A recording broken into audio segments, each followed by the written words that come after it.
chapter and how folks can participate in that. Thank you very much. I want to thank Dr. Youngblood for hosting this. I want to thank all of you for coming tonight. I'm Bill Korak of the Report Card, bringing truth to the classroom.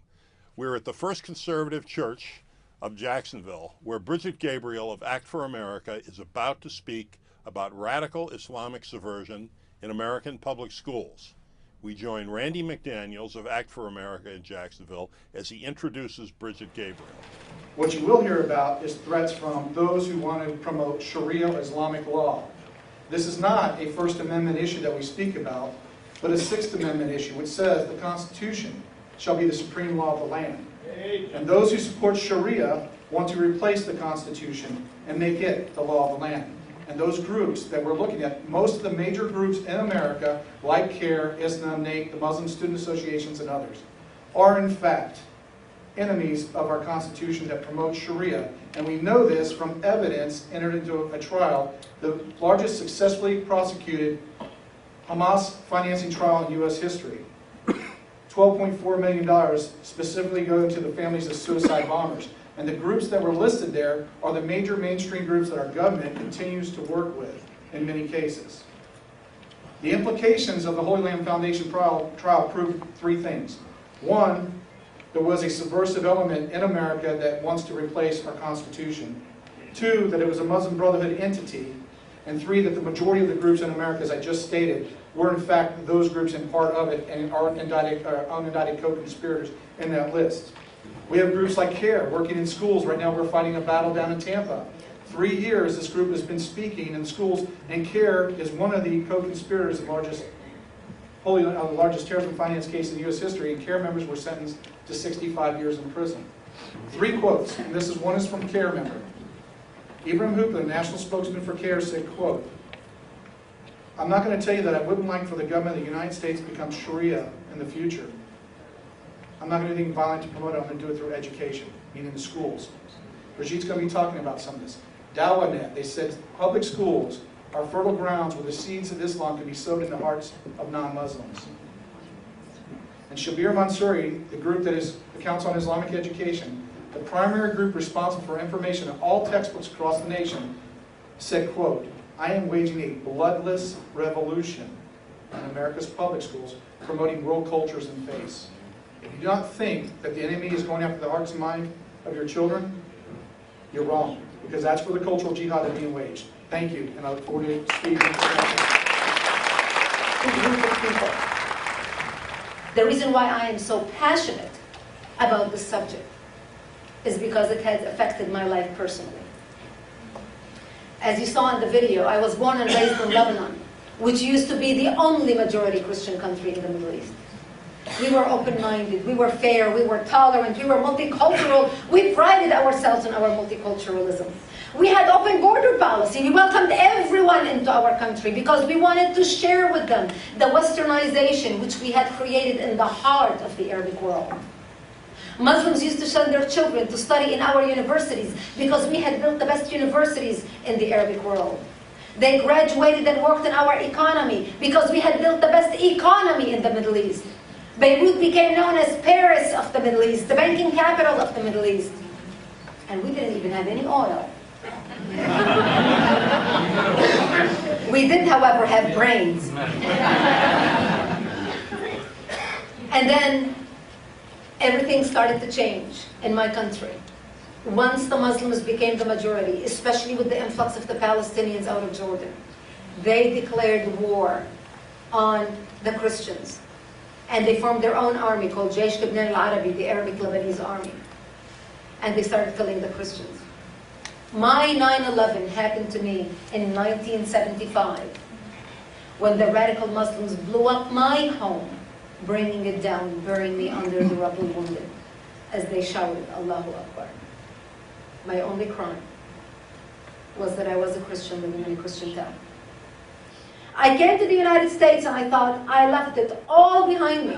I left the crazies over there. I met my American sweetheart in Israel. I married him. I came to the United States and I thought, I'm going to start a new life in America. And I did. My husband and I had 2 children. We started our own little business in Virginia. And we were living the American dream until September 11th happened. And I remember watching the news on September 11th and the flashbacks that I had as I watched people being pulled from under the rubble, like my parents pulled me from under the rubble. People crying and wailing and screaming. I can remember my mother's screams, yelling my name, looking for me. I can smell the smoke as I watch the smoke on television. I know what that smells like. I know the smell of black powder. I know that smell of bombs. And I laid on my couch in my family room for 6 days. September 11th happened on a Tuesday morning at 9 o'clock. And until Sunday, I was in my pajamas, debilitated, laying on my family room couch. It was flashback like a nightmare. And that's when I realized I need to make a difference. I cannot let this happen here. The problem that we are facing in this country is that people in this country are too afraid to connect the dots. Because if they do connect the dots, they're going to have to do something about it. Our elected officials are too afraid to discuss the situation. Our government failed to inform our people about what we are really dealing with immediately after September 11th. Everybody wanted to be politically correct. I mean, after all, we had elected officials speeding through red traffic lights just to get to the nearest mosques to tell the Muslim, it's not your fault, we know it's not your fault. Instead of calling the Muslim community on the carpet and saying, how could you harbor 19 radicals within your community? Don't tell me you didn't know about it. I'm going to shed a light on tonight for you. And I'm going to start with an organization called the Muslim Brotherhood. It's an organization that you heard a lot about, especially after last January with the revolution in Egypt. Not this January, but a year before that. You know, the Muslim Brotherhood, the moderate Muslim Brotherhood. The Muslim Brotherhood is the oldest Islamic terrorist organization in the world, founded in 1928, and has 70 offshoot Islamic organizations, including Al-Qaeda and Hamas. Now, if the Muslim Brotherhood, if the Islamic world, Al-Qaeda, attacked us because of our foreign policy, because we are friends of Israel, then why was the Muslim Brotherhood founded in 1928? Israel wasn't even in existence. We had an isolationist foreign policy back then. We were not in the Middle East. The Muslim Brotherhood was created to usher back the Islamic Caliphate, which had ended 5 years prior. The Muslim Brotherhood wrote a plan in 1982. It's a 100-year plan for radical Islam to infiltrate and dominate the West. In the counterterrorism circles, this plan became known as the Project. The plan was written in Europe, and if you look at Europe today, you see how far they have advanced in their plan in the last 30 years. They wrote another plan for the United States. The plan for the United States was written in 1991 on how to destroy the United States from within. What makes the Muslim Brotherhood Project unique is it gives tactics and proposals as to how to infiltrate and dominate the West, how to use our open-mindedness against us, how to use our tolerance against us. They even give buzzwords on how you can do with Westerners, buzzwords that the West just gravitate towards. They talk about how to set up non-profit organizations and human rights organizations and maintain the appearance of moderation in order to advance radical Islam in the West. They don't call it radical Islam. That's actually a Western invention. They call it Islam. They talk about how to place Muslim interns at different levels of government in all countries, not only the United States, in all Western countries. How to work with like-minded progressive organizations that share similar goals. This is why when you look, for example, at the ACLU working with CARE, the Council on American Islamic Relations, you scratch your head and you think to yourself, how can these two organizations have anything in common? But the ACLU are used as the useful idiots in the hands of CARE.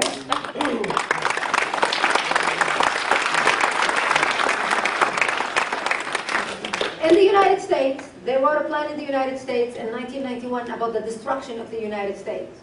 This plan was presented as evidence, here is the plan, was presented as evidence at the Holy Land Foundation trial, the largest ever anti-terrorism trial in the history of the United States. It was a terror financing trial where 108 guilty verdicts were handed down. The plan's title is مذكرة تفسيرية للهدف الاستراتيجي العام للجماعة في أمريكا الشمالية, which means an explanatory memorandum for the strategic goal for the Muslim Brotherhood in the United States. Now, what makes this so important is that one paragraph I'm going to read to you out of this plan. And here's the paragraph. The process of settlement of the Muslim Brotherhood is a civilization jihadist process, which means a cultural process, with all the word means. The ikhwan, or the brothers, must understand that their work in America is a kind of grand jihad in eliminating and destroying the Western civilization from within and, quote, sabotaging its miserable house by their hands and the hands of the believers so that it is eliminated and Allah's religion is made victorious over all other religions. Number 2 on the list is the MSA, the Muslim Student Association. The Muslim Student Association today has more chapters on American college campuses than the Democrats and the Republicans combined. The Muslim Student Association was launched in the United States in 1963. So for those of you who think this is recent activity by radical Muslims, only now we are waking up to realizing what they have been doing in the United States. Number 8 on the list is NATE, the North American Islamic Trust, which controls the majority of mosques in the United States. Number 22 on the list is IAP, Islamic Association for Palestine, which later became CARE, Council on American Islamic Relations. And they have many others. We have 29. I just touched the tip of the iceberg to give you an idea as to what we are dealing with and what we are talking about. So, how did they plan? As you can see, the Muslim Brotherhood has a military arm and has a peaceful cultural arm. You know, a social arm, kind of, if you want to say. So we know they want to attack us militarily. That's Al-Qaeda, we know the terrorists, you know, the lone wolf and all of that stuff.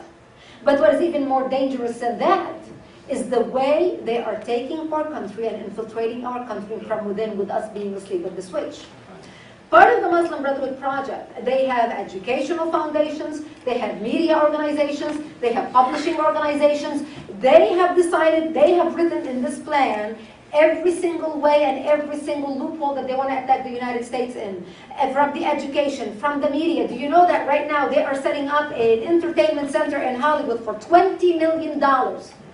Is it any wonder why we see now more and more Hollywood becoming politically correct? You're not going to see any more movies like Not Without My Daughter. Remember the movie Not Without My Daughter? You don't see movies like that anymore. That was 20 years ago. Those movies are not produced in Hollywood anymore. And there's a reason why. But what I'm going to focus on right now is how they are infiltrating our education system. Because this is how we are losing our children. They started on college campus, infiltrating the college campus with the flow from Saudi money. Because of the oil wealth, the Saudis started pumping millions into our universities, setting up Middle East study departments and political science departments, and appointing Arab professors who are anti-Israel and anti-America to brainwash our kids to make them believe America is bad, Israel is evil, and the Islamic world is repressed and is oppressed because of America's imperialism. And the way they were doing it is they were using a loophole called Title VI program. Title VI program is a program instituted by our government after World War II in order to teach our children about foreign governments and foreign language so they may be an asset to our country, especially those who want to get into the State Department, the diplomatic field, go work in embassies, the CIA. That's what that program was all about, the Title VI program. So under the Title VI program, that's how the Saudis started funneling billions of dollars setting up these departments and appointing Arab professors who are brainwashing our children. To give you an idea of the Saudi infiltration into our universities, here's a list of the extent of their infiltration. King Fahd of Saudi Arabia donated $20 million to set up a Middle East study department at the University of Arkansas. $5 million donated to Berkeley's Middle East Study Department from 2 Saudi sheikhs linked to Al-Qaeda. Harvard received $22.5 million. Is it any wonder why Harvard invites President Khatami to speak at Harvard on September 11th, 2 years ago? Money buys a lot of influence. $28.1 million went to Georgetown. $11 million to Cornell. $5 million to MIT, $1.5 million to Texas A&M, $1 million to Princeton. Rutgers received $5 million share endowment. Also Columbia did receive that as well, but Columbia tried to lie to conceal the source of the funds. Other recipients of Saudi monies include UC Santa Barbara, Johns Hopkins University, Rice University, American University, University of Chicago, USC, UCLA, Duke University, Syracuse University, Howard University. You get the idea. From the Ivy Leagues down to the community colleges and everything in between. We pump the gas and they pump poison into the hearts and minds of our future generation. And that's why we must become energy independent. So, the Islamists figured out the strategy worked so well on college campus, they figured, why wait until the kids get to college? Why don't we start with the children in middle school? This way, by the time they get to be 18 years old and go to college and they can vote, we already have them in our pocket. So the Islamic Council on Education, which later changed names like 4 or 5 times already, I do not know, I can't remember what their last name is, they started with an Islam course, and it's an Islam course to 6th and 7th graders in public schools. The course is 3 weeks long, where Muslim students have to memorize and recite verses from the Quran, adopt Islamic names, go fast for 1 day to experience Ramadan or the Islamic holy holiday, and go to a mosque on a field trip. And you know, when I started speaking about this as I would travel, people will say, absolutely not. Brigitte, you're exaggerating. I mean, you know, we have separation of church and state. I mean, after all, we can't even sing Christmas carols at school. We don't even have Christmas holiday. We have winter break. You know, they couldn't possibly be teaching this type of stuff. So I thought, you know what? There is nothing like show and tell. So here is the course. This is the Islam course. And the Islam course starts with, here's the teacher instructions. The teacher begins the class with, from the beginning, you and your classmates will become Muslims. You will be a member of a caravan. And she continues on with the explanation of the course. And she continues, and you can tell I'm skipping through a lot of stuff, saving you time and boredom. Dressing as a Muslim and trying to be involved will increase your learning and enjoyment. Finally, trying your best at all tasks will guarantee you an excellent grade and a more enjoyable time. So the teacher is already dangling the grade carrot in front of the children. And then here on the next page, they give them a choice of Islamic names. Here is the page you can choose Muslim names from. Abdullah, Khalid, Hassan, Hamza, Ibrahim, Arafat, Karima, Maryam, Noor, Amina, etc. They have girls' names and boys' names. And then, here's a wisdom card. Now, I chose this card. This is like a practice card, you know, like when kids are studying math. And, you know, you have cue cards so you can memorize your lesson. They have them, you know, in all subjects. So this is called a wisdom card. And what I'm going to share with you today is a card about jihad. Now, the reason why I'm sharing this specific card with you is because we have become familiar with the word jihad because we hear terrorists use it a lot. I mean, after all, they have organizations named Islamic Jihad, Al-Mujahideen. Every time you watch a video of a suicide bomber that he pre-taped before he blew himself up, he talks about why he's dying fi sabil al-jihad, in the path of jihad, or jihad fi sabilillah, jihad in the path of Allah. So the word jihad is basically one with terrorist activity. So here's what they're teaching our children about jihad. And by the way, jihad is mentioned in the Quran 40 times. 36 times out of 40 as a military struggle, a holy war against the infidels in order to either kill them or subjugate them. Here's what they're teaching our children about jihad. A jihad is a struggle by Muslims against oppression, invasion, and injustice. So, if these words sound familiar to you, it's because these are the talking points of Al-Qaeda. Every time you hear Al-Qaeda issuing press release about why they're fighting the United States, what do they say? We are fighting against American oppression. We are fighting against injustice. We are fighting against invasion. You hear that from Hamas in particular, the Palestinian Authority. Why suicide bombers and Hamas and all those Palestinians, you know, blowing themselves up? We are fighting oppression. We are fighting injustice. We are fighting occupation. So what we are seeing in public schools today is basically the talking points of our enemies being fed to our 6th and 7th graders in the name of diversity and multiculturalism, teaching them about religion, that are the talking points of our enemy, paid for by our tax dollars in our public schools. This is what's happening in our public school system. This is unbelievable what is happening, that we have allowed it to get to this point. Parents were not paying attention because parents asked little Johnny and little Sally when they came home from school, "Oh, honey, did you do your homework?" "Oh, sure, Mom, I'm finished. I can go play now." That's the extent of it. You have parents working 2 jobs, not paying attention to what's happening in the public schools. A lot of these courses, this is a state education curriculum. This is a state-approved education.